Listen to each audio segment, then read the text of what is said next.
Olá, estamos aqui para fazer a leitura do relatório do TEP referente ao mês de abril de 2023. Estou eu aqui, o Daniel Beatriz, da área de RI Captação, e o Daniel, que é responsável pelo TEP. A gente vai começar com as boas notícias, né? Nesse mês a gente teve a maior receita recorrente do fundo.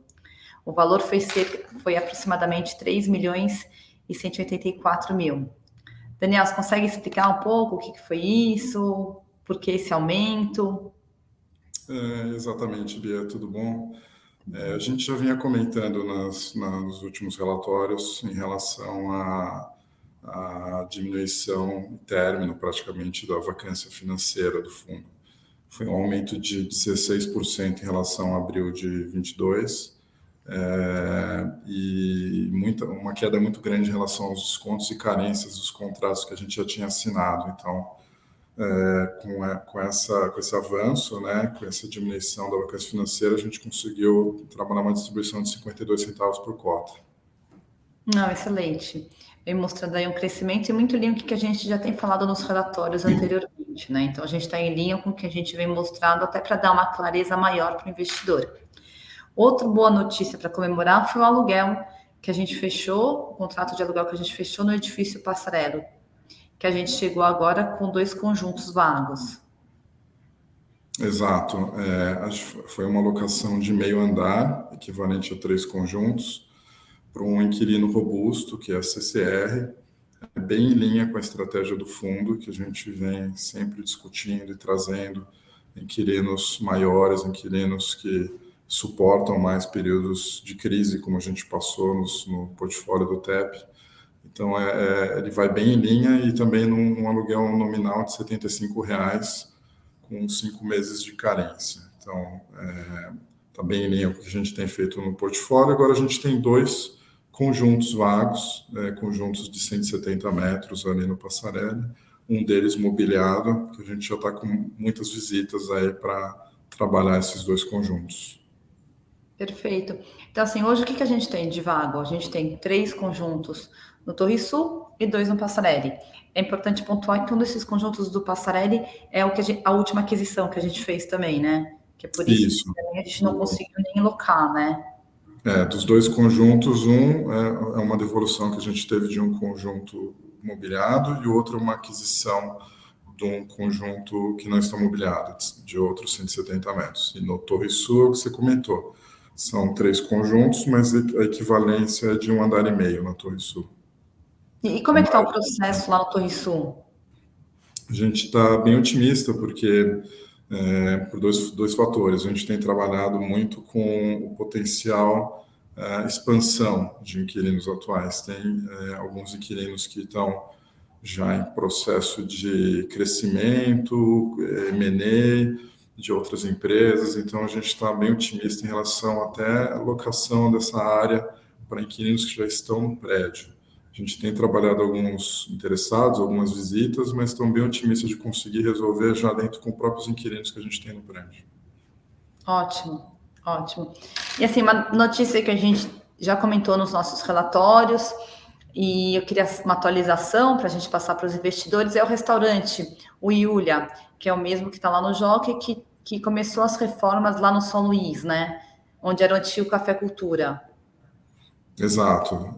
Eles estão tocando a obra lá, estão em processo avançado. Existe uma expectativa de entrega agora em junho, para esse novo restaurante operando ali no São Luís. Bom, muito bom. E no Torre Sul também a gente tem expectativa, como que está esse processo de oferecer esses serviços que a gente viu tanto no Passarelli, que já tem hoje, tem um café lá do Balduco, a gente tem no São Luís uma série de serviços, agora colocando o restaurante. Como que está esse processo no Torre Sul? Que também, a gente tem trabalhado sobre isso, né? Tem. A gente já tem lá no Torre Sul um espaço no rooftop de descompressão e a gente acabou de aprovar uma reforma no lobby, no térreo, no qual a gente vai remodernizar o lobby do Torre Sul e também com a possibilidade de trazer um café ali para operar no térreo da Torre Sul também. Isso é bem importante falar, porque aumenta a receita do prédio como um todo, porque quando são essas áreas comuns, e atrai mais fluxo de pessoas e automaticamente um interesse maior para alocar as áreas vagas, né? Então, são pequenas ações que vão fazendo diferença. Daniel, é mais importante a questão do edifício Timbaúba. Como que a gente está nesse processo? Agora a gente está bem próximo do fim, Bia. A gente assinou um aditivo nessa última semana, no qual a gente supera todas as condições precedentes da aquisição. Então, a gente deve estar agendando aí nos próximos dias a escritura e a concretização da venda do Timbaúba. Estamos bem próximo agora. Tomara. E existe sempre essa pergunta, eu já sei a resposta, mas eu vou fazer só para a gente formalizar assim, o que será feito com o recurso, né? Diante do cenário da gente receber o recurso da venda. Também é um pouco do que a gente vem já conversando ao longo dos últimos relatórios e desses questionamentos em relação ao Timbaúba, que é a gente trabalhar um pouco na redução da alavancagem do fundo. A gente tem 2 CRIs vigentes ali no TEP, e a ideia é a gente quitar parcialmente os CRIs e ter um pouco de caixa dentro do fundo, porque hoje o fundo está zerado de caixa também. Tá. Não, perfeito. Vamos para os números, Daniel? Vamos. Como eu comentei, a gente distribuiu 52 centavos, o dividend yield está de 0,71%, anualizado de 8,84%, uma vacância física hoje de 5,19%, que são esse 1 andar e meio que a gente comentou, a Torre Sul, e 2 conjuntinhos do Passarelli, e a financeira a gente está em 4,51%. Não, perfeito.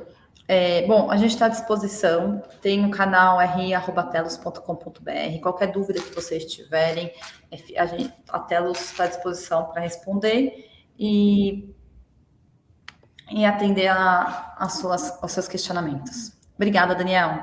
Obrigado, Bom. Boa tarde. Boa tarde.